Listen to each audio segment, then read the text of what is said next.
Welcome to Status EAS. Montana still tones nothing. Seattle has nothing to tone. In Florida, well, there's been some hurricane warnings lately. Yeah, and that's the ERN podcast. See you guys next time. No, I'm just kidding. So I'm joined today by Emma, Frank, Aura, and a guest on the ERN podcast, DV. Thanks for joining the podcast. Salut. Yeah, and this episode of the ERN podcast is brought to you by WES-ERN Technologies, one of the leaders in ERN. Yes, it is. Not even just ERN, your EAS Technologies partner. Anna isn't here this episode, but we thought we'd still get it in because why not? I mean, She's cute. She deserves it. yeah, understandable. So we got a good episode planned for you guys today. We're gonna continue more about how to run an internet radio station the ERN way. We got Emma to talk about both Crossroads in the Mix, also known as ERN, ECH, and ECH alt, and then we got Aura talk about their station. So it should be a fun one. And then we got Frank back again talking about some updates to WGUP. So that'll be a fun one. So I guess let's just get right into it. Does anyone want to go first on this, or? I mean, why not? Go for it. How does your station run? I mean, it's other than I upgraded from iTunes to Radio DJ, so that's like the biggest thing I've done so far. So now I have like live station titles and everything. Not station titles, but like it updates the music info. Your live metadata. Yeah, my live metadata updates. I still need to see if I can get images to run, but other than that. Yeah, I know Marley does something cool with Cult where it actually, whenever you send the metadata, it will pull from a database of artist photos. Mm-hmm. So it'll just go from that. So I think that's pretty cool.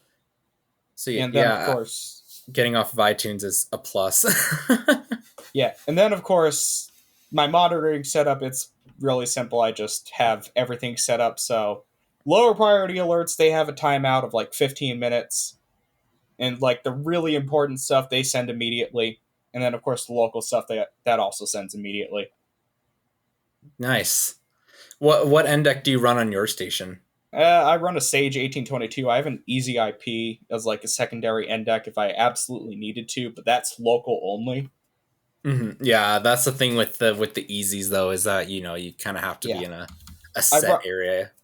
Yeah, I run a little video thing on it. I just don't have any content to play on it, so I just have this looping title thing that says there's no content available right now.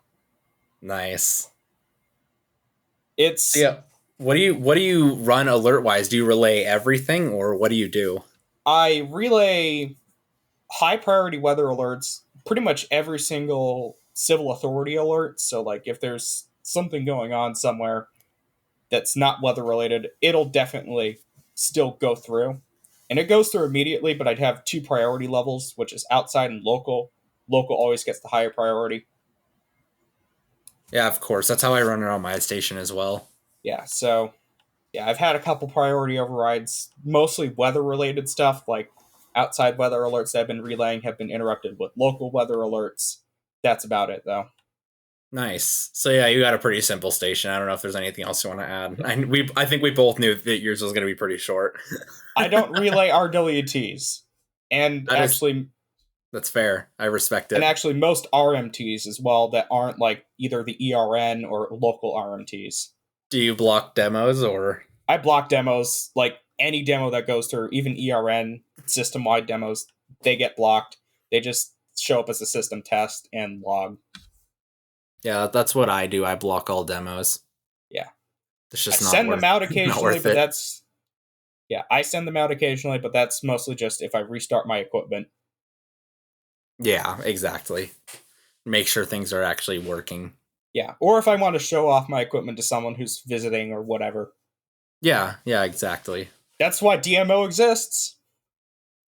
Yeah, what kind of stuff does your station run music-wise? It's mostly just stuff from Chill Hop Music. Nice. So kind of like Anna a little bit. Yeah. Kind of like that. I have like different playlists that play throughout certain times of the day. So I have a morning, midday, evening, and overnight playlist. And that nice. I have Radio DJ to set up to cycle through those every so often.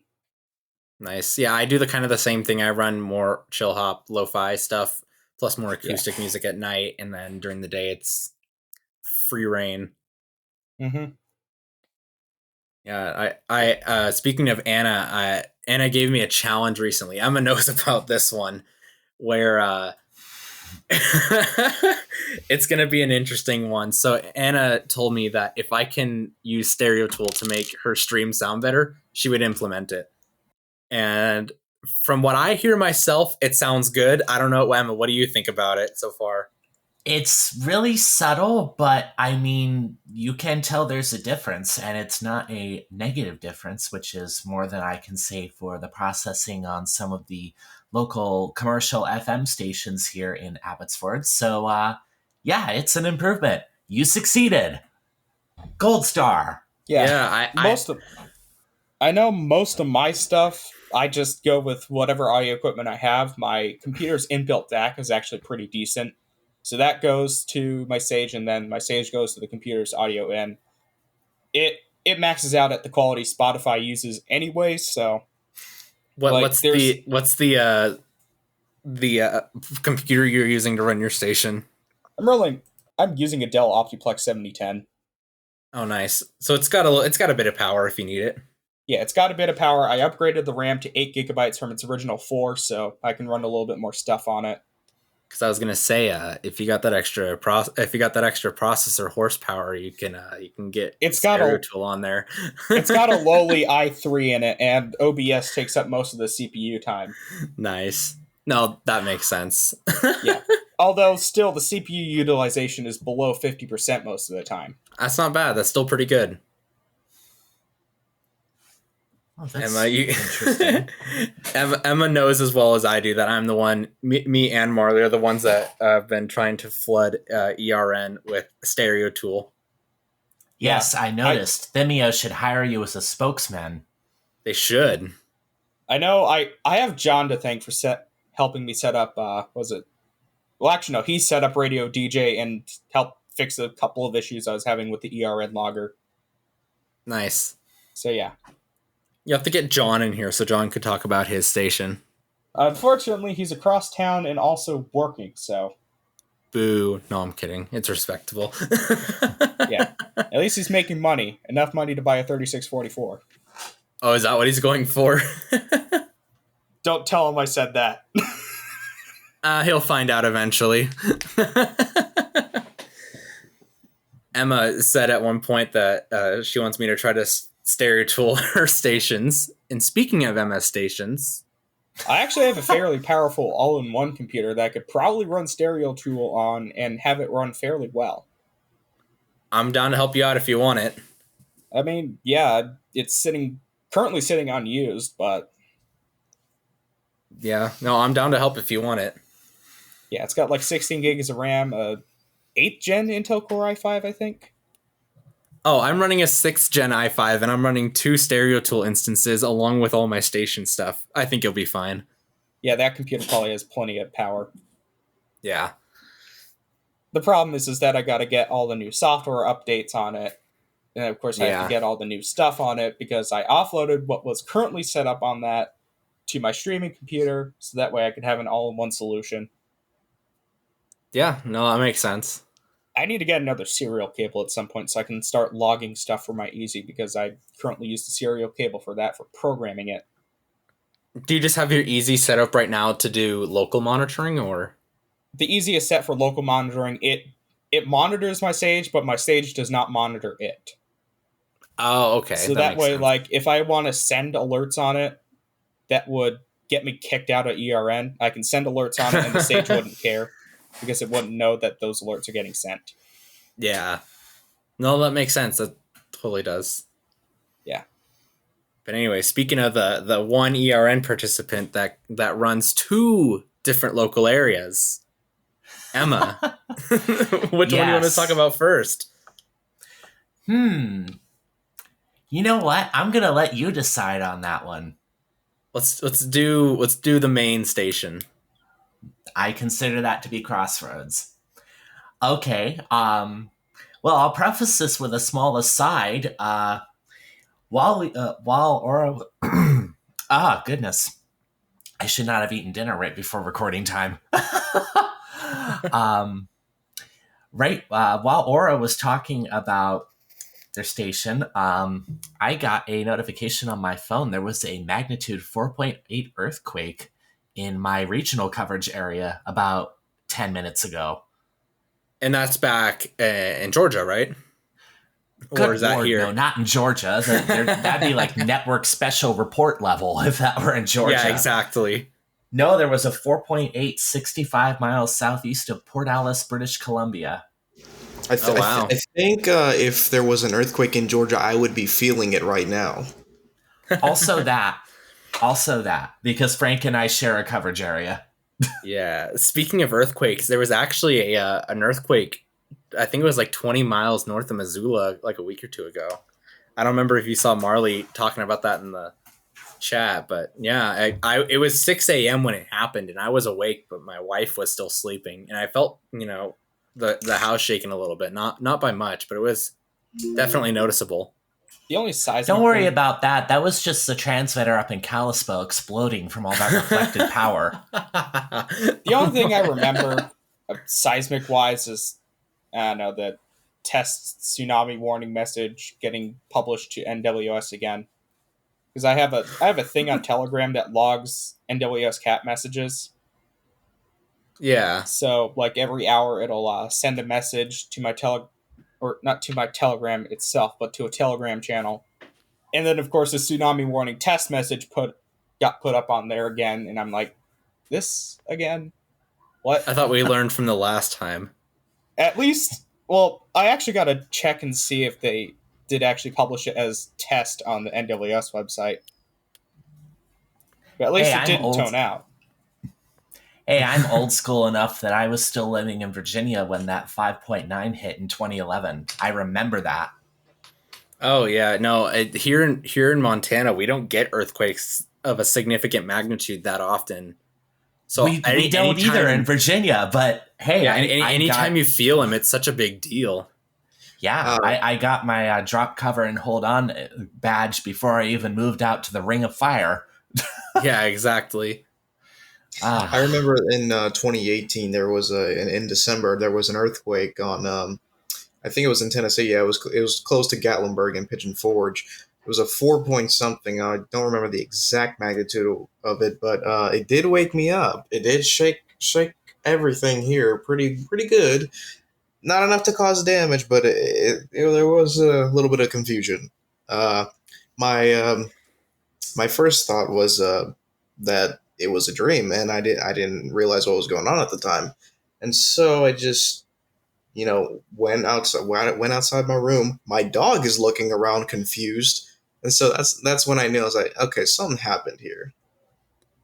Yeah, no, that's how it was the first earthquake I went through. I don't know if anyone, Emma, you might remember this from a bit ago. It was like 3 or 4 years ago. There was like that 5.8 or almost 6.0 magnitude earthquake in Lincoln.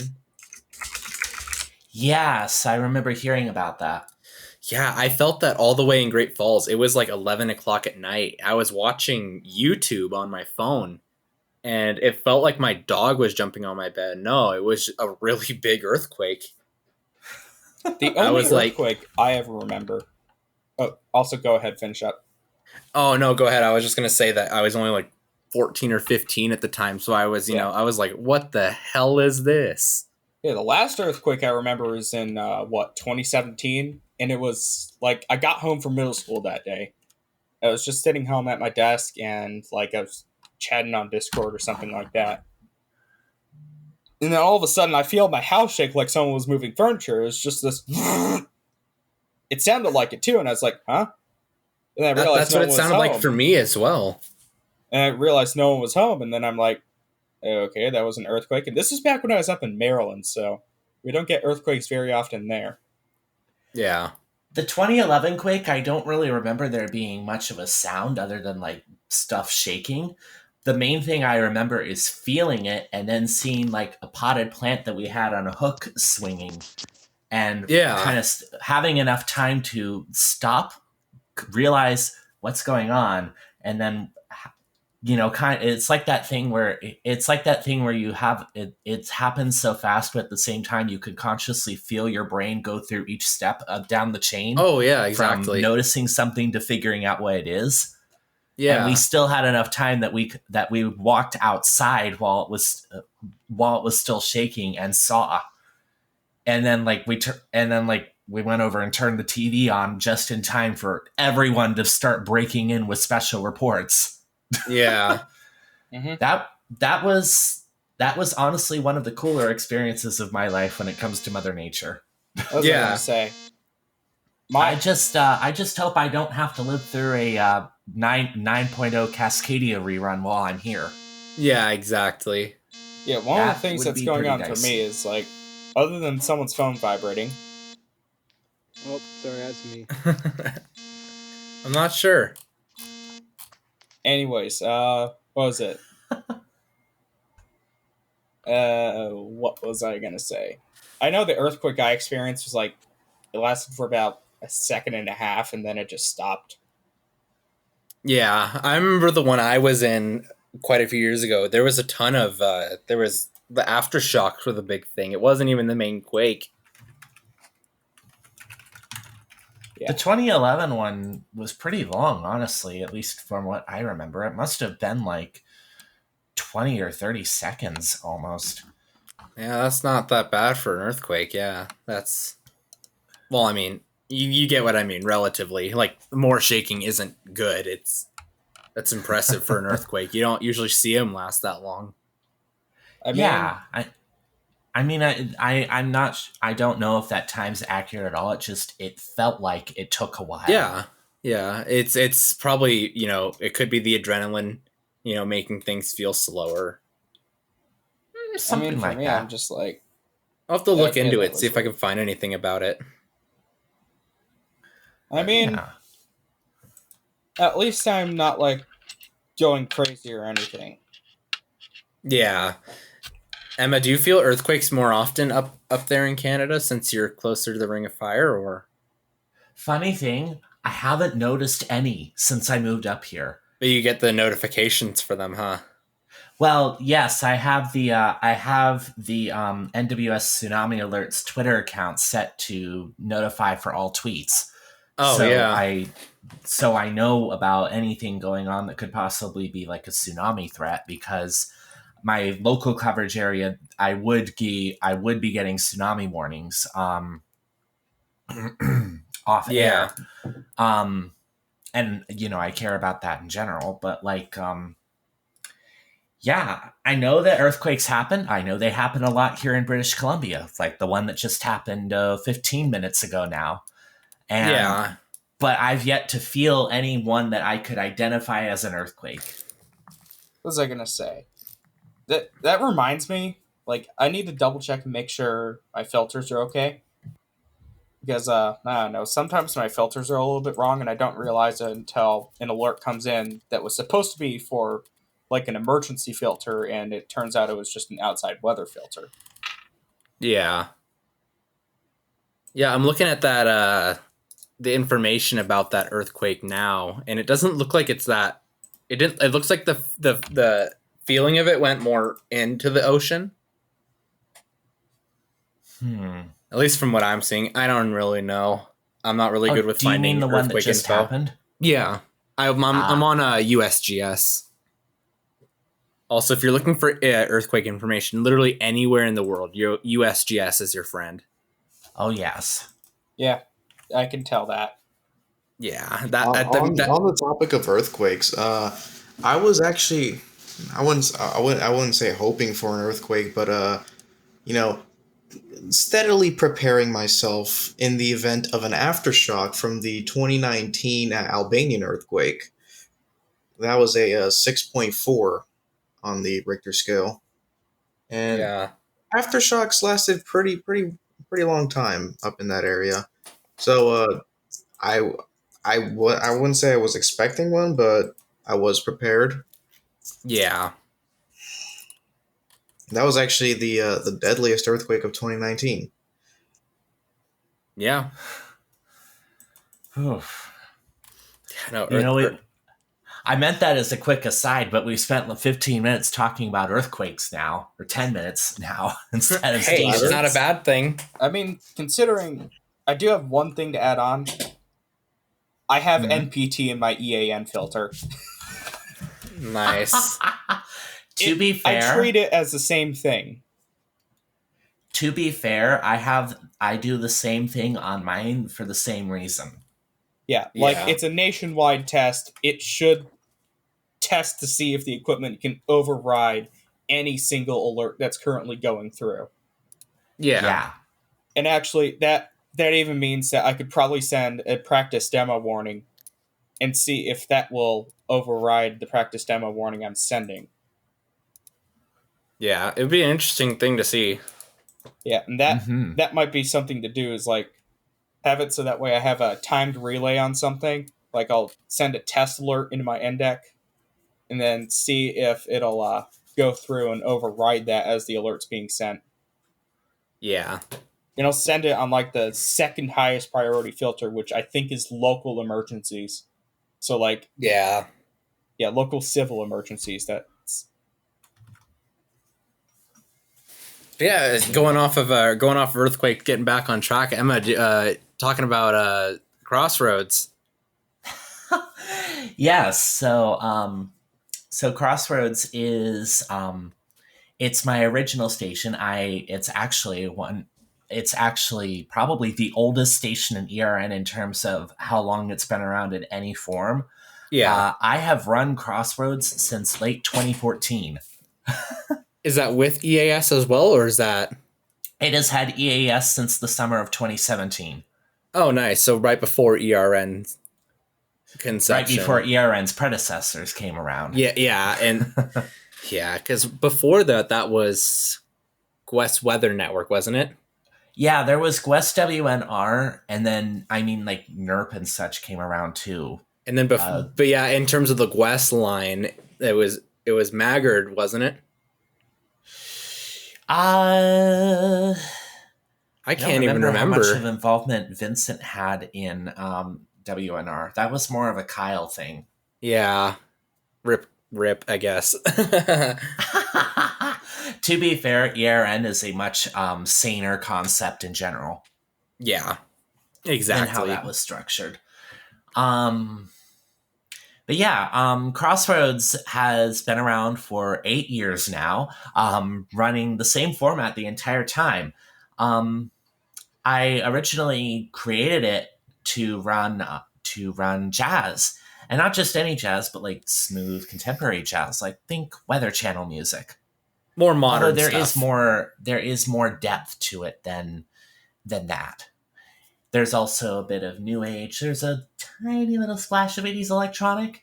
And right now, because American Thanksgiving has come and gone, I've cycled in 2 holiday tracks an hour just to spice it up. Yeah. Unfortunately, if you're listening to my station, you're not getting any Christmas music. I don't know. I feel like my processing just isn't built for that style of music, so I just don't want to try risking it. I don't put Christmas music either. Don't worry about it. To be fair, I am running jazzy Christmas music. It's not like we're going from the 70s fusion to bloody Mariah Carey. Yeah.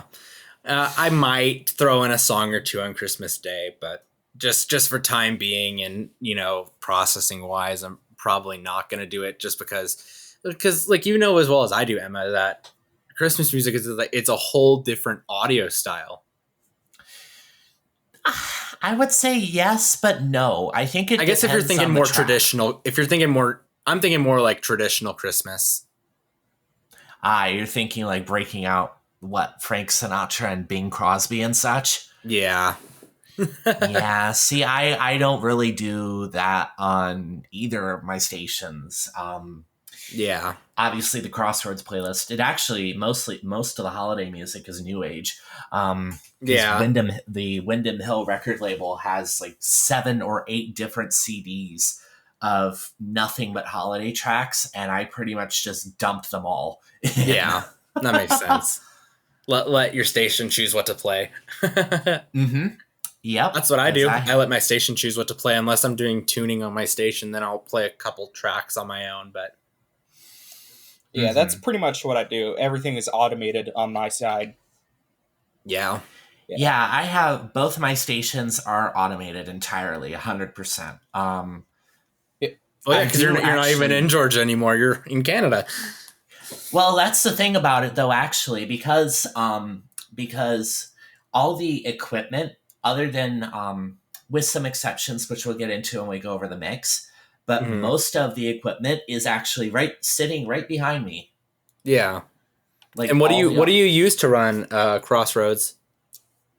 in terms of programming or in terms of EAS?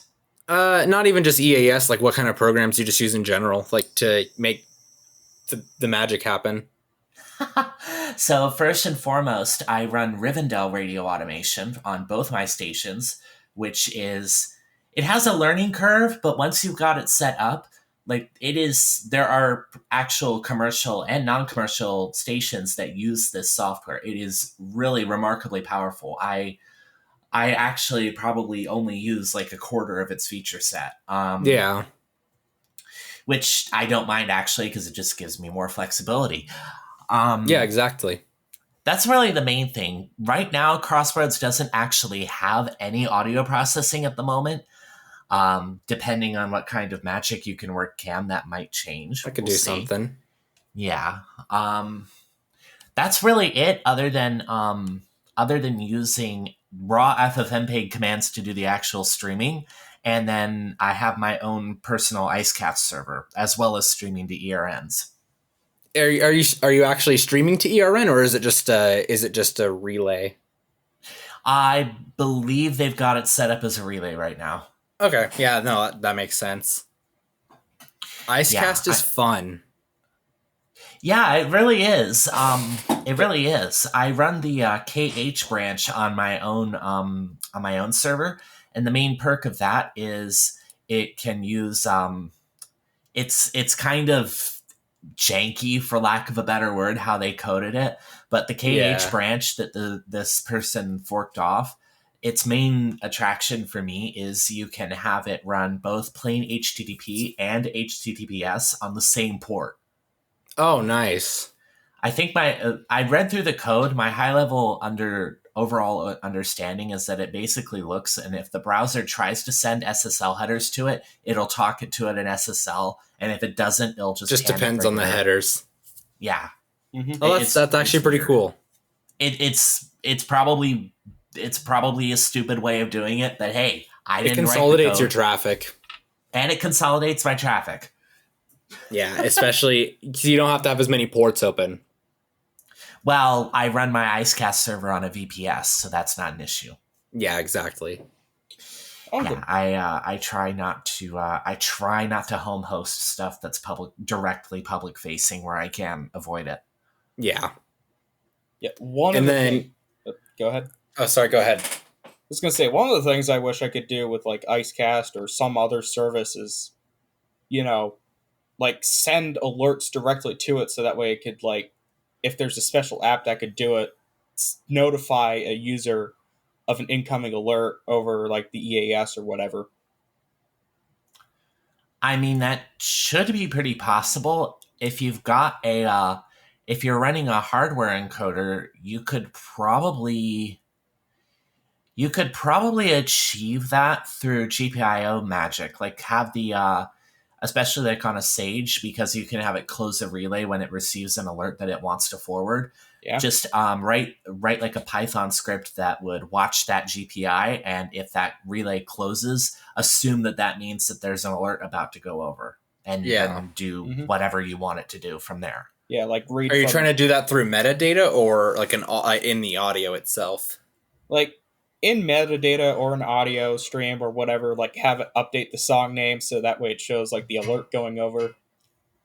Yeah. Metadata would be pretty easy to do. Yeah, like it would be pretty easy to do with Python and GPIO. Yeah, and actually, who knows? Maybe update the ERN logger to allow to write to like a data header file or the song name file. That is a bit above my pay grade. You'd have to talk to Anna about that. Our resident coding expert. Yes. Yeah, I'd have to talk to Anna about that, but like have it so that way it can update the song name to show like EAS Blizzard warning or something like that. Something to that effect. Yeah. Let's see. I suppose you probably want me to go into my EAS setup next, Cam. Heck yeah. What do you run? Okay, this is where it gets interesting. I am, as far as I know, the only ERN participant with an EBS encoder in their audio chain. Oh my gosh. An actual legitimate one. It's a TFT model 887 from the late 80s. Nice. It is fully functional. I have used it on air before, and it is in the programming chain. So if I were to reach back behind me and flick the switches, there would be an attention signal on air. Nice. It's an FM model, so actually I have it rigged up. It not only does it act as an encoder in its own right, or I guess an NDEC because it also decodes attention signals, of course. Yeah. It actually has an output on the back that's just the raw radio receiver audio. So I also use it as a monitor for my Sage. Nice. Which, speaking of, yes, Crossroads has an 1822.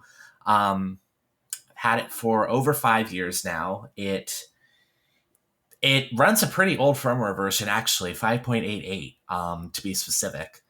But it works fine.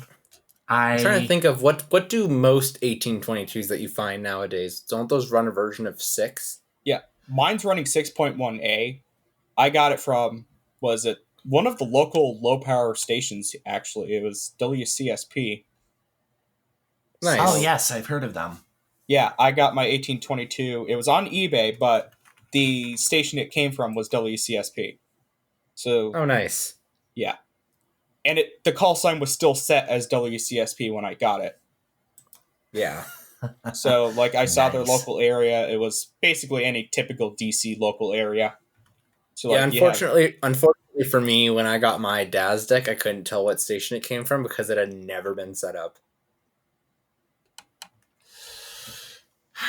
My Sage specifically came from KREH AM in Houston, Texas. Oh, nice. Which, ironically, that station is not originally from Houston. It moved in from Louisiana. My girlfriend, Samantha, when I told her about my Sage, proceeded to put on her researcher hat and rewrite and pretty much massively expand KREH's Wikipedia article. So if you want to read about the history of that station, there's a good article waiting for you there. Nice. So you said you 1822 on Crossroads with that EBS encoder decoder. What do you have anything else related to EAS on there? Like what do you relay on Crossroads? Well, I suppose I should answer the first question. When I still lived in Georgia, my TFT EAS 911, which if you look at the video feed we've got here, you can actually see it behind me. Yeah. I was pretty much using that as auxiliary monitors for the 1822. Oh, so just extra. Mm-hmm. Yep. So I was able to run a total of 9 monitors when I was in Georgia. I don't need that many monitors here, so it pretty much just sits around and sucks up power, but I don't. You kind of don't need any monitors in Canada. Well, I mean, I have a few. Like I live about 2 miles north of the border, so I can readily receive several stations from south of the border, but I don't need any Canadian monitors, of course.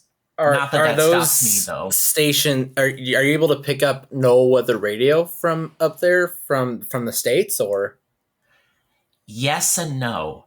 Yes, because there is an NWR transmitter about 15 miles from me, KAD93.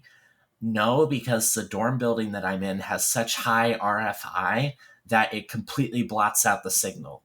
Okay. I know it's like if I step outside and pull out, say, HH54, I'll get KAD93.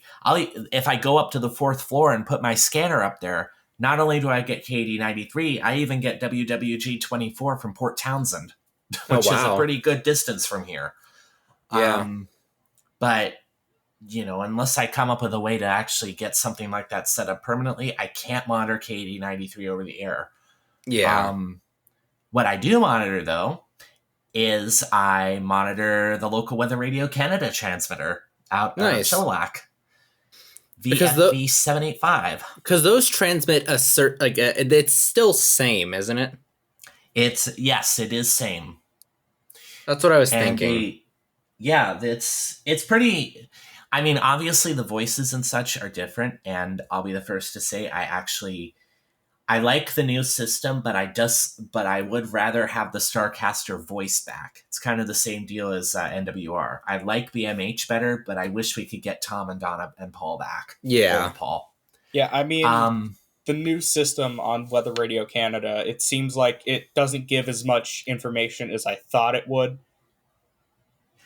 There's not really much of a change in the information. The main thing is that now when it's reading warnings after the initial tone out, it will read detailed information now. Otherwise, like a normal cycle, it's about the same information, which is still a decent amount. Like it does an hourly weather roundup. It does forecast products. It even does travelers weather here, which is something that you don't usually hear on NWR. I actually hear that. I actually hear Travel Cities on KHB 36 and all the Sterling stations. Well, by that I mean like it depends on the office. In this case, it's like it will read the forecast for, say, Highway 5 from Hope to Merritt. Yeah. Which, if you've ever driven, Mother Nature likes to dump snow there. There's a reason they have snow sheds on the Coquihalla Highway. Yeah, what was I going to say?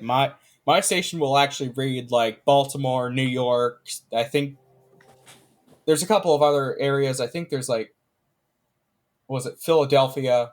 A couple of other areas. So like it'll read out forecasts and observations for those cities. I could put it on right now.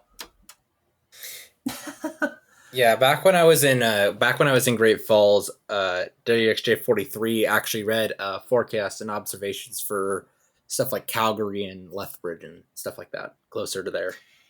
The Canadian stations do not read any observations from south of the border, but NWS Seattle stations like KD93 will read marine forecasts from Environment Canada for certain adjacent coastal waters. Oh, which is that makes sense. Which is a little bit of a trip. That's interesting. I guess that would be your main port right there is Port of Seattle, though. Well, the Port of Vancouver is also huge, and then you've got all the waterways here where the border runs through, like the Strait of Georgia and such. And I mean, you've also got smaller ports like Victoria and Bellingham come to mind right off the top of my head. Yeah, exactly. But in terms of SAME, to go back more towards EAS, in terms of SAME, it's pretty familiar. You'll get a weekly every week, every Wednesday at noon on the dot consistently. They are always on time. That's probably automated then. Almost certainly. They stopped doing separate 1050 hertz tests when they switched to the new system. But they still do a monthly test on top of the weekly on the first Wednesday, right after the weekly. Oh, nice. Okay. That under the old system, it was actually kind of interesting because like at 11:50, you would get a 1050 hertz test. At noon, you would get a weekly. And at 12:10, you'd get a monthly. Nowadays, you just get weekly at noon, monthly at like 12:01. It's a double header. Yeah. Because I think in the States for National Weather Service, at least this is in the Great Falls region, is they live voiced all their alerts. So I have a feeling that stuff like that in the States isn't automated. No, generally speaking, weeklies are manually initiated by each WFO. And then if you're Great Falls, you might get them at 12:30 or 1:30, depending on whenever the active forecaster decides, hey, I'm going to go push the buttons and talk. when I lived in NWS Wakefield's coverage area, 1 week they got confused by the time change and sent a live voice weekly at 10:30 because they thought it was 11:30. Oh, daylight savings time, or? Mm-hmm. And then they sent the regular weekly at 11:30 anyway. Oh, that's so weird. What was I going to say? Yeah, that was interesting. Yeah. The only technically automated weeklies we get here, or actually not weeklies, or automated tests we get here for NWR, it's only the Virginia Tornado drill. Like, they send that as RMT, and Sterling cancels their RWT for the week, typically. I'm makes old sense. school enough. I remember when the Virginia Tornado drill was coded as a tour. Yeah, Yeah. I remember West that. Virginia still does that, so, like, every so often I'll see my Sage light up with the emergency weather filter in here. This is a test message. Yeah, we don't do anything like that in Montana. There's the only tests you get are weeklies. That's it. Georgia would do. I was just going to add on, when I lived in Georgia, they would do tests for both spring severe weather awareness week and fall severe weather awareness week, but it was just a special weekly at 9 a.m. with a different message. Yeah. I think Frank can confirm this.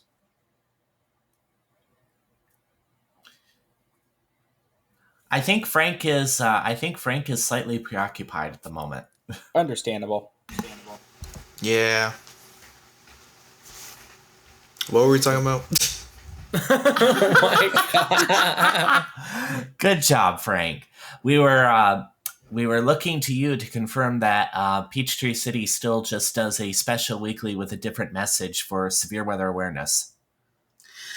Yes, they do, but they don't send weeklies anymore. According to this week, as the 10-day century mark will be apparent tomorrow, because it'll be 10 days since they last tested. They didn't test this week.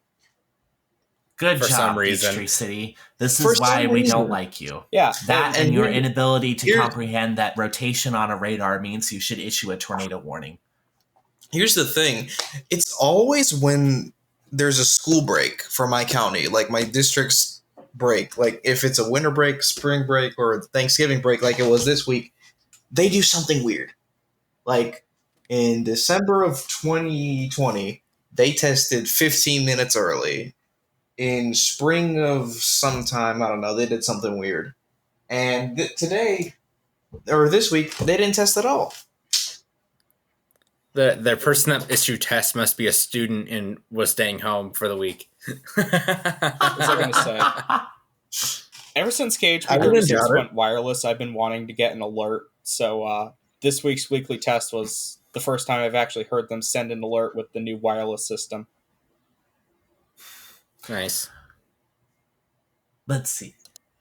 We got completely off topic there again. Severe weather stuff is different for both the winter. I say winter. They call it a spring, even though it's in February. Yeah, Yeah. I never understood why they did it so early in Georgia. Then again, we've had massive tornado outbreaks in January, so I guess it makes sense. Yeah, and what's funny, in 2020 we had the drill on Wednesday, February 5th, and Mhm. literally the next day, my school was put under a tornado warning. Yes, I remember that. I remember that. That was Well, at least that was a very they made sure interesting that it setup. worked. Yeah, we literally took shelter into the basement the day of the drill, and then literally not even 24 hours later, we're in the basement again for an actual tornado warning. Well, at least you're able to test your ways of doing things. Oh yeah, and everyone was like flocking to me for information because I had the radar, I had the weather radios, I had everything, and so everyone was just coming up to me. Yeah, that's how it is for me, since I'm known as the weather nerd. Pretty much. I'm the guy. I think it's just trippy that I went home for holiday last year. I went back to Georgia to see my mom, and December 31st, I end up under a tornado warning. Oh yeah, that was last year. Yeah, nothing like getting an encore from the local tornado sirens that I didn't think I would get the chance to film again. 3, 2, 1, tornado warning. Do you want me to It send almost No, felt like I'm not that. going to send them. Yeah, I do remember that. That was That was very surprising to see those little supercells just come about. And then the SBC says, watch not likely. Watch not likely. Yeah. You may die though. Watch There was not like likely you may die. there was like 4 tornado warnings issued that day, and there was no watch. Yeah, that was granted, they were pop-up supercells, so Chance of death, 30%. Now that being said, at least Peachtree City warned them because like they have failed to warn EF1s before. Yeah. They have a tendency to have pretty undetected tornadoes go through their area. Sterling And has it's not like Bartow County is a radar dead zone either. No. I know Sterling has a trigger finger for tornado warnings. I know, like, most of the time, especially if there's a special marine warning on the coast and it has like an observed waterspout or a waterspout possible tag, as soon as that storm moves on shore, sometimes they'll issue a tornado warning. NWS Birmingham is I always found to be pretty aggressive on the trigger finger with TORs because I was able to get one of their transmitters where I lived. Yeah, I remember trigger finger whenever the year I joined the EAS community. I think you remember this, Emma. When I joined the EAS community, I think it was like I can't even remember. It was 2018 Valentine's Day. Great Falls had that trigger finger for civil emergency messages. Do you remember that winter? Oh, there were so many CEMs just for no reason. Granted, National Weather Service didn't send them; they were relays from, Department of Transportation and stuff. But like, there were so many of them. I was actually just looking through the IAM archives of CEMs issued by both GSP and FFC, and I found out that GSP basically pulled an FFC in 2014 and sent like 5 CEMs for all of Georgia or all of South Carolina, which is which basically understandable. Have a nice day. Yeah, they did one like every day or something like that. Meanwhile, FFC was doing it every few hours, so they were sending out 6-hour CEMs like every 4 hours or something like that. Well, to be fair, it is GSP we're talking about. This is the office that goes to the trouble of having their calls to action include do not use corded electrical appliances and do not take a bath or shower in their SVRs. Yeah, I don't know why they do that, but it's pretty. If your house is well grounded, you don't have to really worry about it. It's hilarious to me how long and needlessly pedantic their calls to action are, because it almost invariably results in their warnings getting 2-minute limited by a BMH. Yeah, I mean, but you should hear some of Sterling's special marine warnings. I think the smallest special marine warning I've recorded was about 45 seconds. Wow. That sounds about right for a typical NWS Wakefield SMW. Yeah. Like, they forgot to call to action, too. Like, they didn't even include that. I know Ruskin likes to forget it sometimes, or not even forget it, they just don't include it because special marine warnings are just typically not something people care about. Why do the marine zone names have to be so long, too? But anyways, DV, that's go ahead. Another thing. I was literally looking at Sterling's special marine warnings because I got interested because a particular someone that I used to be friends with lived in Sterling area in Fairfax County, Virginia. Oh dear God, I live in that county. Yeah.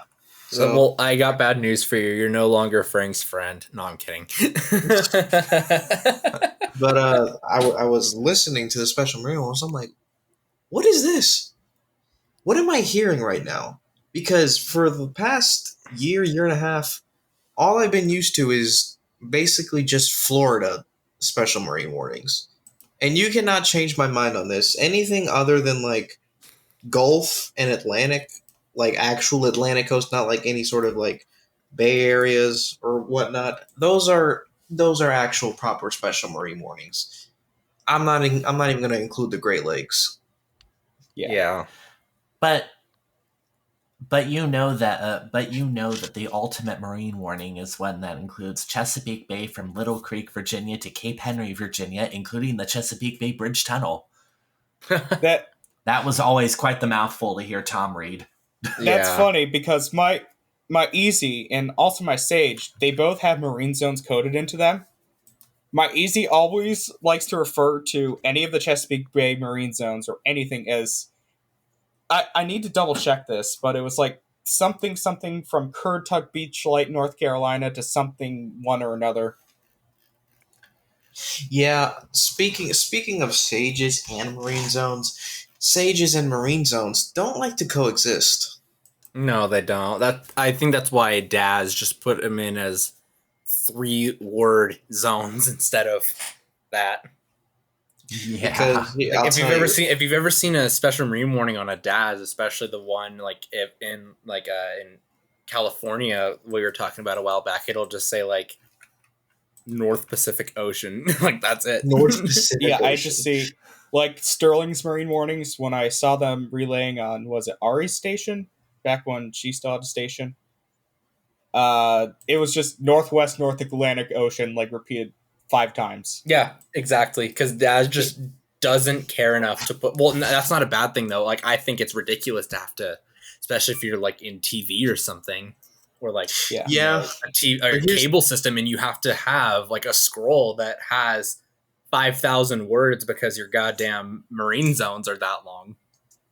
Well, here's the thing: if David can make a file for his logger that includes every single FIPS code and subdivision of those FIPS codes, I'm pretty sure Daz and Sage can do the same thing.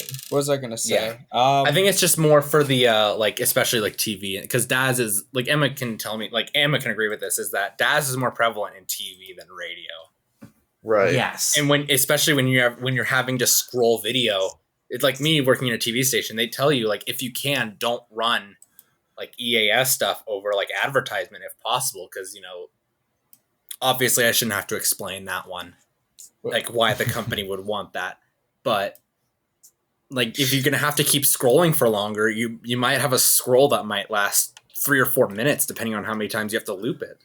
What was I gonna say? Yeah, because it's basically crazy. How I have my Kodi set up on my Sage, it'll repeat on the slowest settings 5 times, because that's pretty much equivalent to 2 minutes, roughly. So it'll go through your alert time, basically. Unless some weekly is like 32 counties long.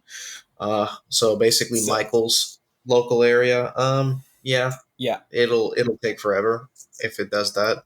My auto weeklies and most of my local alerts, I haven't confined to just the immediate DC area.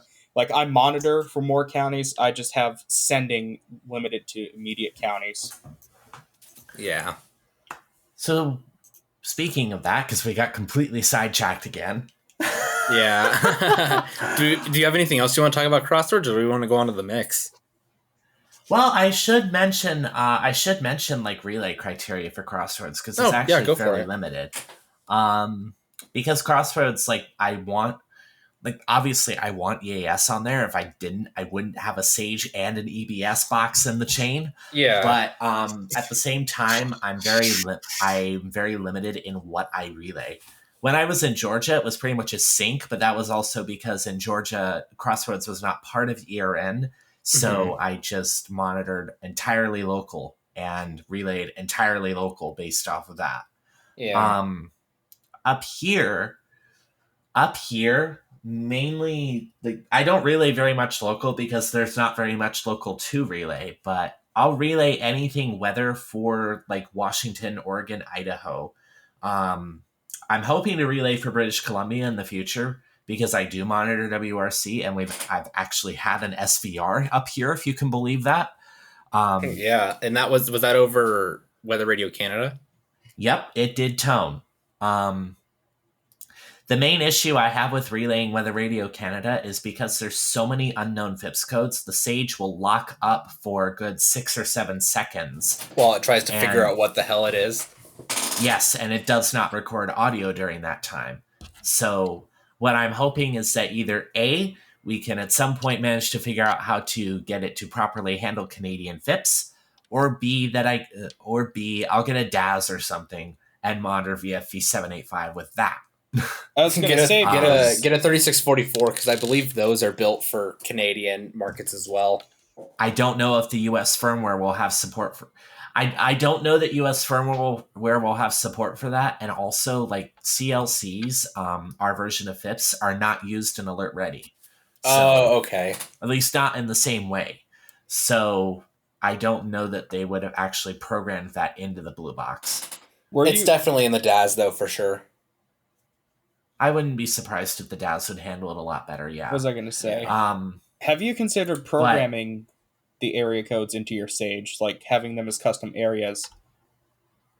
I tried that, and I don't know that it really made that much of a difference. But then again, I was programming in a lot of codes when I played with that. So maybe if I just program in the codes that VFE 785 actually tones for, it would work. Because I was going to say it's probably because it has to look through the default table first and then go to the custom table.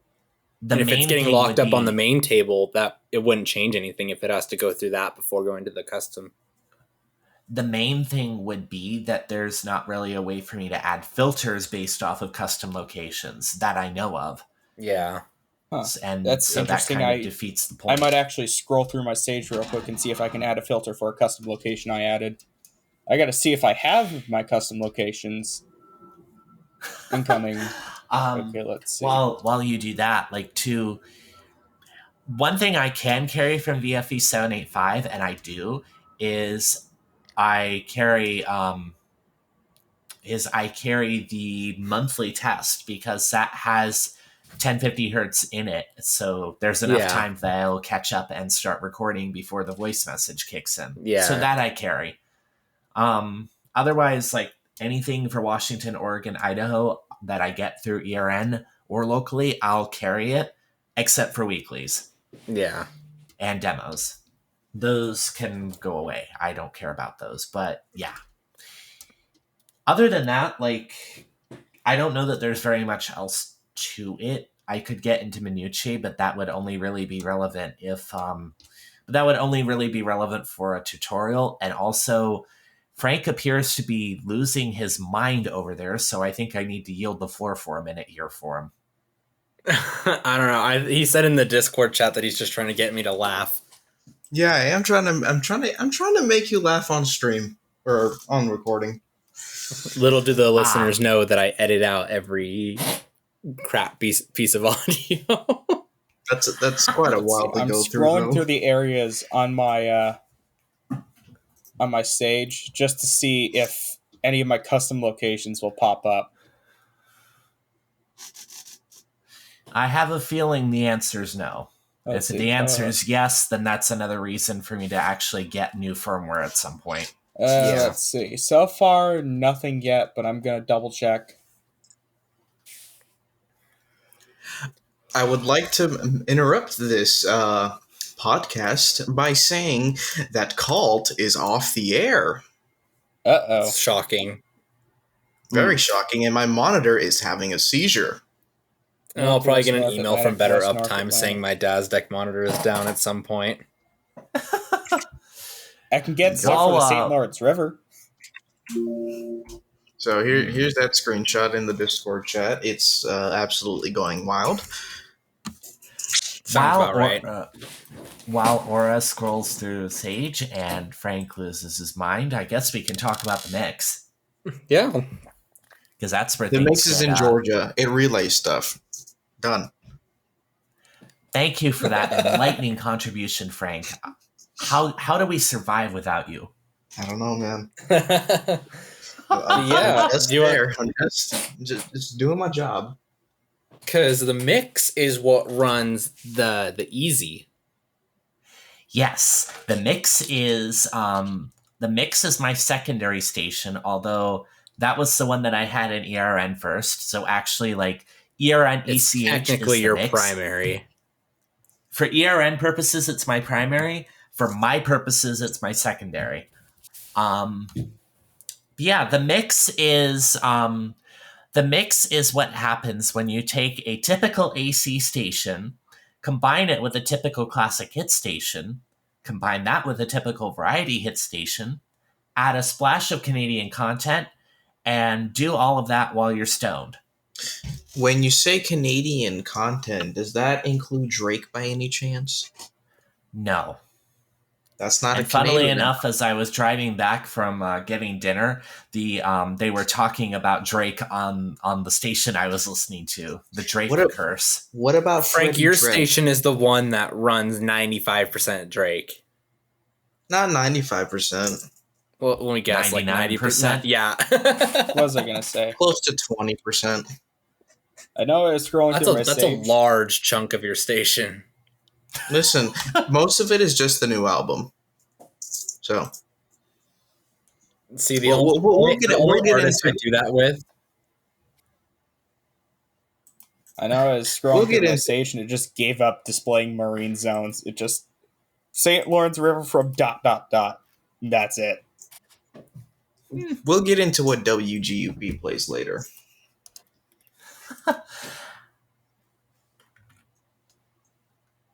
Okay, let me okay. Oh. Presets. Let's see, outgoing. I'll edit my demo filter. Or just add a new one. Broadcast cable. Let's see. Practice demo warning. If I can find it. There we go. Done. No audio. Adding locations new. Lake Ontario, Lake Erie, Lake St. Clair. There we go, Lake Superior. All of Lake Superior. Thank you, Frank, for that. I'm making that my profile pic on LinkedIn now. What is Chequamegon Bayfield 2? Yep. Yeah. Yeah.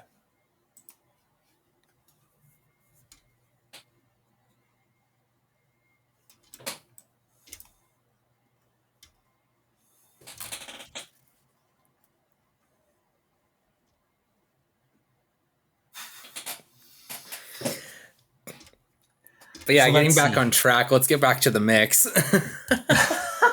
Hold on, I'm going to Yeah, send so- something stupid real quick, and that's the demo I configured. But yeah, Emma, so it runs the trilithic. You have a wide variety of things into it. What else does the mix do? So the mix, like I mentioned, it is a much more pop and rock leaning playlist. It's basically Mixing It's, My Station and Cult. I'm sorry. Mixing My Station and Cult. No, Cult is way too metal. Cult is way more hardcore than what I play. Yeah. Like, the hardest I play on my station is like I have one track from I think I have like one track that kind of drifts into hard rock territory, but most of it, like, I don't know, if you can handle like Queen, then that's that's the more typical level of hardness if it's the hard side of the playlist. Yeah. So it's not hard at all. No, and I like it that way. I'll shamelessly admit that core artists include like Kelly Clarkson, Taylor Swift, U2. Did you put Billy the new Joel. Taylor Swift album on the mix? Yes, there are several tracks from Midnight's on there. I only put a couple on there, the main one being Antihero, of course. I have Antihero and Bejeweled on there. Nice. My wife really is enjoying that new album.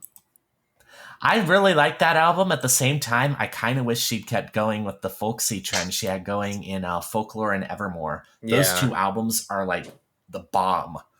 I have a ton from those on my playlist. This episode of the GWES-ERN podcast is not sponsored by Taylor Swift. Thank God. Or by Ticketmaster. Yeah. Also, thank God. It couldn't be Ticketmaster because Ticketmaster crashed. Wow. This is true. I think they're too busy dealing with the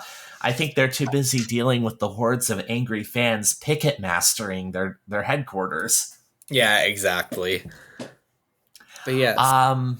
So you got that kind of music in there.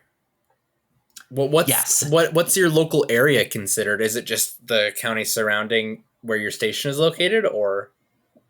So the Mix's local area is it's a reduced version of the local area that I ran when Crossroads was in Georgia. And to It's give you all an of North idea, Georgia. it is more or less all of North Georgia. Like, it includes Atlanta, it includes Athens. I think I'm not monitoring anything that covers Rome right now on there. But yeah, mainly like Athens, Atlanta, Gainesville, that general vicinity. Yeah. I mean, when I lived in Georgia, Crossroads had a coverage area that stretched from Birmingham, Alabama, all the way down, all the way over to the South Carolina line. Oh, wow. Yeah, like I could monitor. I had more stations that I could monitor when I was living in Georgia and had all my equipment there than I had monitor slots on any of my encoders. Wow. That's where Azamara could come in. Yeah, perks of living on a mountain. Yeah. But yeah, most of my equipment isn't there anymore, but my Easy I have all 4 radios in my Easy. So, and Nice. also I have, Good thing I have I all also 4 in have the mine equipment. too. Mm-hmm. And then I also have I do have the 5th and 6th slots used as well. Slot number 6 is the ERN monitor. Number 5, I don't know that the radio that's on there is on right now, but that would just be like another FM generally. Yeah. Monitor 5, I don't know why I have it as Monitor 5 instead of Monitor 6, but Monitor 5 is dedicated to my Sage. Nice. Let's see. I believe, let's see. Yeah, I'm monitoring. Sorry, go ahead. I was just going to add on, I monitor 3 FMs and an NWR using the internal radios. Like, I think the 3 FMs that I'm monitoring are WDUN, WAKL, and WCON, and then I direct monitor KEC80 because no Atlanta station relays jack crap from KEC80, other than maybe Tors. Yeah, then usually they'll take MNet. Yeah, the only station in Atlanta that relays SVRs is WABE. Yeah, and it's NPR. So what do you expect? What was I going to say? Yeah, exactly. I mean, goodness, I don't even know that WRAS relays much in the way of weather, and they're NPR. Yeah, I mean, which is weird because GPB is usually a very good, consistent weather relay or otherwise. You know what we need? A K-Love in downtown Atlanta. I don't know why they have 106.7 monitoring Athens. I don't know either, actually. It's really weird. I know, Emma, I know you have your Easy set up pretty much the exact same as I have mine set up. Because I have mine set up to monitor KHB 36 on radio number 1, then of course WETOP, WETA, and then was it WIYY, which is all the way up in Baltimore. See, yours, you've got it set up so that your NWR is on monitor 1. I'm flipped. I have the 3 FMs, and then monitor 4 is KEC80. Yeah, NWR will always be monitor 1 for any of my setups. Like my Sage is on my Sage's NWR monitor is on 1. My Easy actually doesn't have that high pitched radio thing for the first cluster of radios. So the first 2 radios, you don't hear that high pitched tone that you normally associate with Easies. My mom has heard that tone before. She hates it. She says it sounds just like her tinnitus, which I guess should tell you, don't go attending rock concerts in the 70s at 120 decibels with no hearing protection, or you'll be like my mom and your entire life will be nothing but Easy radio. Yeah. I mean, my second cluster of radios 3 and 4, have that sort of weird have that weird audio issue, but I should probably flip WETA and WTOP around because WETA relays more stuff than WTOP because WTOP only relays NPT and EAN. They're not the top relayer in DC, you might say. WETA isn't even the top relayer. Like K-Love, surprisingly enough, relays more than WETA. Yeah. I mean, it's K-Love. They tend to be pretty good relayers. Yeah. Let's see. Where was I? Oh, yes. I should mention, and I know you'll appreciate this, Cam, I do use Stereo Tool on the mix. I do remember that, yeah. Yes, I have a it's a pretty moderate preset. I based it off of one of the defaults that comes with Stereo Tool. I don't remember which one, but I've pretty heavily modified it. I think it sounds pretty good. Like the intent of it is to be not necessarily to be specifically designed for one specific format, but to kind of be a jack of all trades that works well enough for everything that the mix plays. Yeah, And I think it that's does kind of pretty how well. mine is. That's kind of how I built mine around. You gotta be able to adapt. Yeah. I was gonna ask So- earlier though, do you use Rivendell on the mix as well, or do you use something else? Yes, Rivendell runs both stations. Okay. And I actually have a fairly convoluted setup too, because it's the same Rivendell instance here in Abbotsford that's running both stations. I have the Rivendell I have the feed for the mix going from there into a FLAC STL that gets monitored in Georgia, Nice. and then on a Raspberry Pi. The Pi is also responsible for doing logging for the Easy. Got one so the beefy Pi pie will there. I'm sorry? Got one beefy pie there. Yeah, I actually need to do something about that because the SD card's full. But yeah, it will. The Pi monitors the STL, outputs that through to the Easy, and then streams the Easy's output from there to Icecast, Nice. and also handles like metadata and such. And I need to work on the reliability of some of the setup because I've had issues with the STL failing due to internet blips and not coming back automatically like it should. But when it works, it actually works perfectly. Like, nice. I've been pretty surprised. And because I'm an intelligent person, I do the processing here in Abbotsford on the STL, so the Easy does not go through processing. Because I am an intelligent and clever duckling, unlike Q99.7 in Atlanta. Or me. I think I just drove Frank insane with that comment going by the video feed. Yeah. That was only mildly kinky. Oh my gosh. As for relay criteria, the mix will relay everything, including weeklies, because I don't have another way right now to log them in a way that ERN would pick up. That's understandable. I would rather it not relay weeklies, but c'est la vie. I also have it set up so it will do an auto timed weekly of its own somewhere between 9 a.m. and 3 p.m. local on Tuesday, somewhere between Tuesday and Thursday. Yeah. So it works out well enough. And that station is also completely automated, although I am thinking about doing some voice tracked segments from time to time on there, just to give myself some practice outside of my day job at another radio station. Yep. Yeah, we could talk about that setup briefly if you wanted, Cam. I know it's not an ERN station, but we could talk about it in another episode. I would be completely fine with that. Okay, we'll have to put that down on the list. I could do an episode from the studio there, and we could focus on a walkthrough. That'd be fun. Of what an actual FM station looks like on the inside. We could probably do that with the Asmara episode that we have planned. Either that, or when I actually get the funding and get the certain item that I wish to install there. Yeah, exactly. Yeah. I've enjoyed your stations. I've listened to them from time to time. I definitely will help you with your stereo tool on Crossroads. Cool. Because I'm processing God, as Marley would say. Yeah, it sounds like it. Like that, the fact that you were able to get Anna's chill hop to sound that good is legitimately impressive. Yeah. Like it's such a light touch, but I can tell. Yeah. I mean, I'm not an audiophile per se, but I like music. Yeah.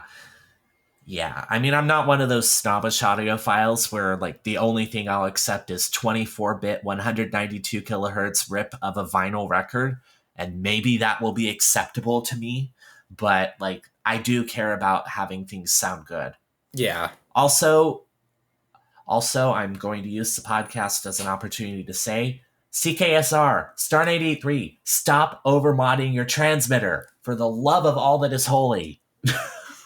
I can do better processing than you can. Yeah. Anywho. But yeah, I think that's really about all that is. I think that's really about all there is for my stations. Yeah, no, I enjoyed hearing about it, honestly. And then we got one more to talk about, as Frank has been patiently waiting. Frank's got some updates to WGUP.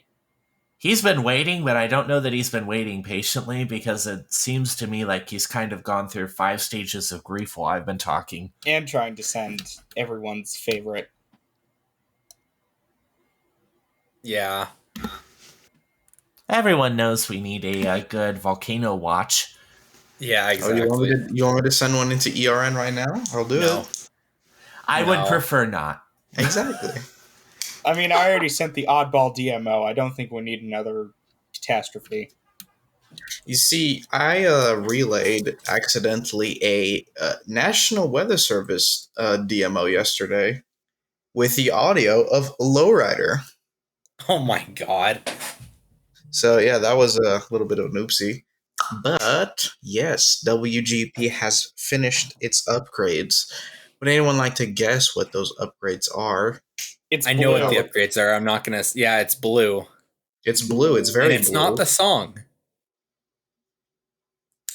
Yeah, it's a blue. It's basically another blue sage. Another blue sage in ERN. Well, the only blue sage in ERN right now, actually. Yeah. Running, at least running. Skylar needs to get their blue box up and running again. Yes, and JJ has also terminated his. Ow! I just clipped myself with the Baofeng. But yeah, so you got the digital. What else have you done? I did get the digital. So with that digital comes Rev 95, and with Rev 95, which is the firmware update needed for the Sage to pull cap. For the Sage to properly Sage again. Yes, for the Sage to properly Sage again. So basically, the process of getting Rev 95, it was a little difficult, I will say, because I was on let's see, it's in my DMs with Dawn somewhere. Can't remember exactly what the firmware was. It was like Rev 89 something. Let's see. Where is my DMs? Yeah, I believe Rev 89. Yeah. I could be completely wrong. Don't quote me on anything I say here on the podcast. It was 89.30 with CRF 2, which was below the requirements for updating it to Rev 95. So what I had to do is install CRF 4 and then get Rev 95. But you were able to get Rev 95. Yes, and that's what I'm running right now. Nice. So, first impressions, very nice looking what station did your digital come? Because I know it's from Missoula, where I am. It never specified, honestly. All I know is it came from like a MSRP cluster. Interesting. So Emma, do you happen to know any stations in Missoula that use multi-station relay? Off the top of your head? Yes, the Cherry Creek radio cluster that was just sold to Town Square. I believe they use MSRP. So that's probably that digital I came from Cherry Creek then. Yeah, I was actually really surprised to see that sender ID. Yeah. I don't have a screenshot of it, but it's on my stream somewhere on my YouTube. But yeah, it's not a specific station. Is it just like? Is it kind of like the generalized like brand name for? ID? Yeah. It gave the name of the cluster. I don't remember what it is, but it's not like my first Sage, my 1822, where it. I remember the one where you got it from was not the Cherry Creek radio cluster. It was Mountain Broadcasting, KMSO KHDV. That was what Yeah, it was. I do remember it was KMSO. Yeah, the ID was MTN BDC. Yep. MTN, the Montana Television Network? No, I'm kidding. The other MTN. The other Minnesota. MTN in Montana. Yeah. So let's see here. I'm trying to find the email that I've received. Did I trash it? I believe I might have trashed it. But In the meantime, what else did you do with your station to upgrade? well, let's see. What else did I do? I upgraded from VLC to Radio DJ. Marley helped me out with that. Big ups Hey, to I her. helped you with that too. Yeah, you did as well. But yeah, both of you did. Stereo tool though, she did for the most part. Yeah. And so basically, what I have going on, instead of it just going from VLC into voice meter, and then my Sage into voice meter, and that's the audio switch. I actually bought these cables for the audio switch that goes into my Sage. So the music from Radio DJ goes into Stereo Tool, and that goes into a audio capture card, which then goes into my Sage, going into another sound card to my computer, and then out the IceCast. Oh, so you don't process your Sage? I do process my Sage. Oh, okay. Actually, wait, hold on. Yeah, Radio DJ. Okay, Radio DJ into voice meter, I think. So I'm gonna say I know my audio Maybe. is relatively unprocessed. I don't know. It's a very confusing little thing I have going on. I haven't fully done it. This was mostly Marley doing this, like team viewing into my computer. So I think how it is, it's Radio DJ into the capture card, and then going into my Sage, and then from my Sage into a sound card, which is then going into voice meter to up the volume because my capture card is stupidly quiet for some reason. So then that needed to be worked out. And then that goes into Stereo Tool, and that goes into a virtual audio cable, which goes into the IceCast. Nice. So it's a little That's similar how to my station runs. Don't worry. I understand what you're Yeah. saying. I mean, So it's Yeah. way more complicated than it was, like, say, my station a month is ago. super simple. Like you have Radio DJ to the Sage, and then the Sage to my computer sound card. Yeah. I just realized, Cam, and you're probably gonna kill me for this. Probably. I just realized I completely forgot one of the important things about Crossroads. What? Not only am I the only ERN participant with a functioning EBS encoder in the air chain, I am the only ERN participant with EAS, EBS, and NPAS all in the chain. Nice. Because Frank was talking about his complicated setup, and I was about to just mention, mine's just as complicated, and then I remember there's a piece to that I hadn't mentioned. Yeah. Yeah, I have Open Broadcaster in the air chain, specifically and solely to do NPAS, and that Nice. gets overridden by both EBS and EAS. Nice. But I know that's like a complete side tangent, but I Yeah. felt like I needed to mention that. Hey, this is the ERN podcast. Our whole meaning is side tangents at this point. Mm-hmm. Pretty much. But basically, That's true. unlike my 1822, which came from a specific radio station, which was WSSW in Wisconsin. Fun fact about that, actually, this, like my 1822, very well could have picked up and relayed the Wisconsin civil danger warning that was sent out on NWR. I think it was a civil emergency. Oh no, was it? No, it was a civil danger warning. Oh yeah. For Nice. very heavy blizzard conditions in 2011. So this thing, what I'm pointing to, but nobody can really see it, but it's right next to my digital. Oh no, I It's just saw sitting it there. in your camera. I know where Yeah. it is. It's right there. Yeah, it's literally right there. It doesn't have a terminal block in it because The terminal block that came with my digital is a pain in the actual.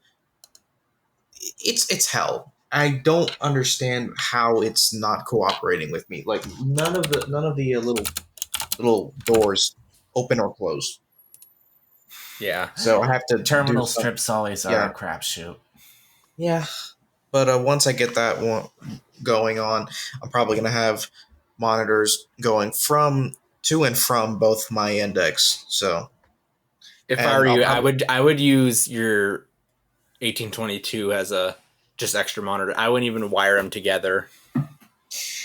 yeah, but I kind of want to use this as a local NDEC, kind of like I don't know who does it. Oh yeah, Marley with her TFT, I guess. But kind of want to do something like that for this.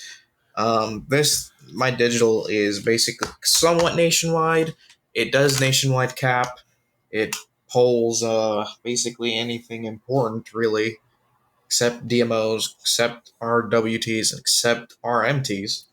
Yeah. I do have ADRs in there because despite Arizona literally spamming them every day, there's probably something that someone's gonna send over cap.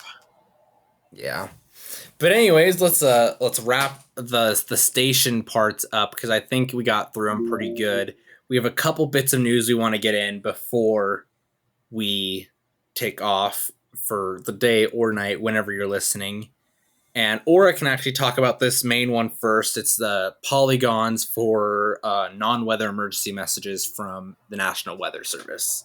Yeah, I was sitting down eating something, and then like I got this notification. It was CTP's IEM bot, and then it showed like a local area emergency, but it kind of looked like a special, like the special weather statements that typically go through.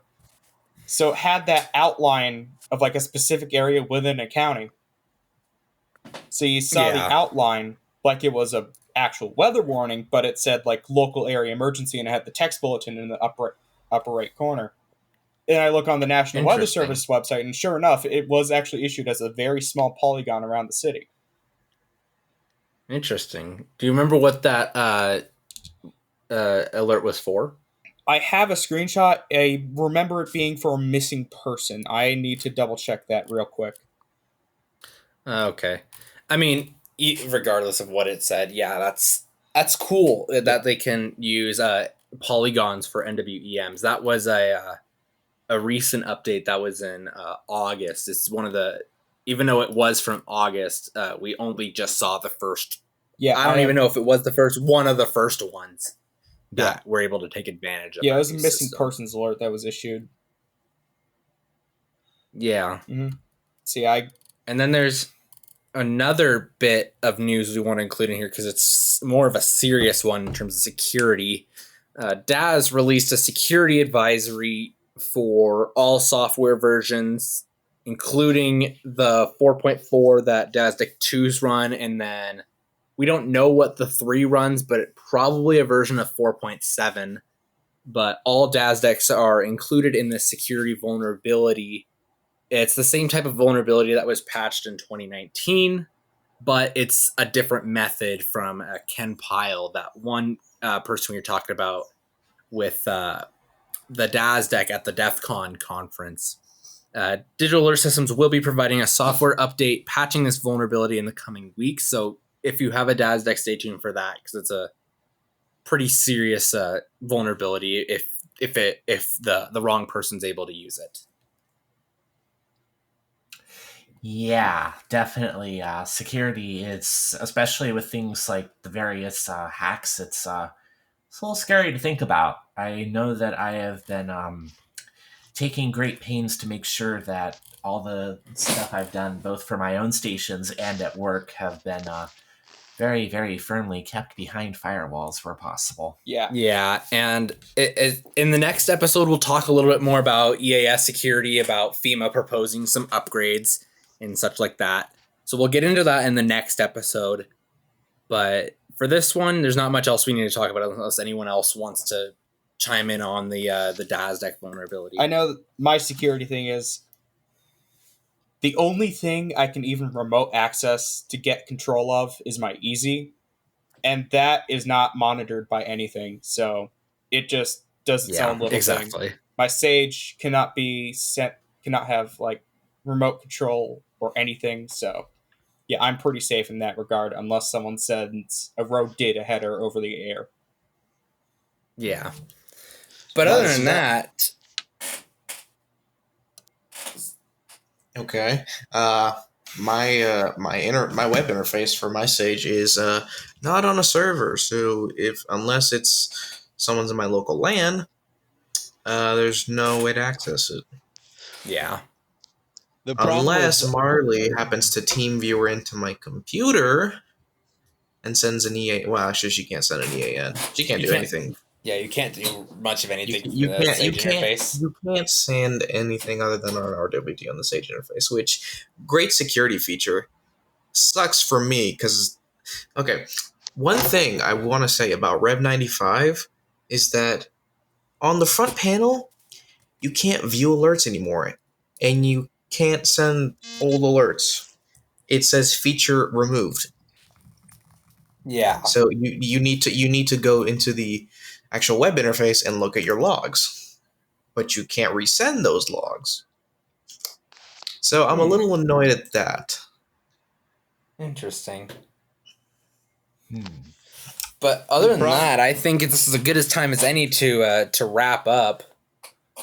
DV, did you have something to include there? Yeah, I did, and then I got walked over about 3 times. And anyways, I wanted to just say that the EAS is pretty much like over the air, unless you have 0 over the air monitors. Basically, anybody can go ahead and transmit a header over the air and set off your station, which could set off other stations. It's pretty unsecure for what it is. There's no verification level going on for the legacy system, but that's just I don't think it was ever considered back in 1994 when it was introduced, and then in 1997 when it was federally adopted. I don't think it was even a consideration that anybody would do that Yeah. until you got like the 2006 zombie hack. Yeah. But other than that, yeah, I think this is as good a time as any to wrap up. So yeah, this has been the ERN podcast season 2. Yeah, it's been good so far. If we get more ERN participants in the next episode, we'll include that. The next episode, we'll also talk about security of EAS and just stuff like that in terms of alerting systems. And yeah, if you enjoy what you're hearing, you can follow the ERN podcast on literally any platform ever, because we somehow managed to get it everywhere. Still don't know how. And Emma's got something. And if you order within the next 15 minutes, we'll double the offer and give you 2 ERN podcasts for just $19.95 plus shipping and handling. Exactly. One cut, one it might take. I don't know if we'll do an uncut. That takes I don't even know where I'd post that. But yeah, just make that a Patreon reward. Yeah, income. No, I'm kidding. It's 10 o'clock at night. Oh well. It's 12 in the morning. Dude, for it's me. 12:30 here. Dude, it's Welcome to time 11:22. zones. 9:22 p.m. here. Congratulations. Yeah, we're all across the North America. I was going to say, I am not in the U.S. Thank you very much. Yeah. All But other than that, yeah, if you like what you're hearing, follow the ERN podcast. You can also listen to the same podcast here on YouTube. You can look up the GWES-ERN podcast. I also want to start uploading EAS memes there. We already did one with the EAS slander video. So if you like that, follow the ERN podcast. The one that you kind of stole from me. I stole it from you, but I made it better. No, I'm kidding. The original's better. No, before. Hey, if we're shamelessly plugging things, I should shamelessly plug that you can hear me on the radio every Wednesday from 5 to 9 p.m. on Civil Radio for my show, The Spin. It's like Seinfeld, but for music. In other words, it's a show about nothing. Okay. Yep. But yes, this has been. WDUP is now a cult media radio station, so go to cultmedia.ml. That's my shameless plug. A Heartland Communications Group station. But yeah, we'll see you guys in the next episode. Yeah. Bye. All right, see you, people. See ya. Bye.